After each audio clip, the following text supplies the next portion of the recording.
السلام علیکم ورحمۃ اللہ وبرکاتہ۔ معزز سامعین کرام، پاکی صفائی اپنانا، طہارت حاصل کرنا، صاف ستھرا رہنا، یہ نہ صرف ایک اچھے انسان کی پہچان ہے بلکہ ایک اچھے سماج، ایک اچھے معاشرے کی پہچان بھی ہے۔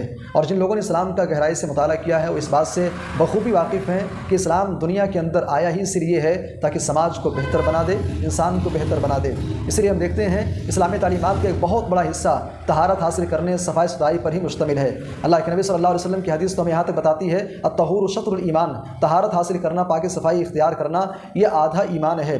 بلکہ اسلام کے اندر کی جانے والی بیشتر عبادتیں ایسی ہیں جن کے ساتھ میں طہارت کو شرط قرار دے دیا گیا، طہارت کو لازم قرار دے دیا گیا کہ اگر آپ پاکی صفائی اختیار کیے بغیر، صفائی ستھرائی کی حالت میں اگر آپ نے وہ عبادت انجام نہیں دی تو عبادت آپ کی مانی ہی نہیں جائے گی، وہ عبادت قبول ہی نہیں کی جائے گی۔ اسلام کے اندر ایک بڑی عظیم عبادت ہے نماز پڑھنا۔ نماز سے پہلے طہارت حاصل کرنے کو، پاکی صفائی اختیار کرنے کو لازم قرار دیا گیا ہے، اس کے بغیر نماز ہی قبول نہیں ہوگی۔ یہ اہمیت ہے طہارت حاصل کرنے کی، پاکی حاصل کرنے کی اسلام کی نظر میں۔ السلام علیکم ورحمۃ اللہ وبرکاتہ۔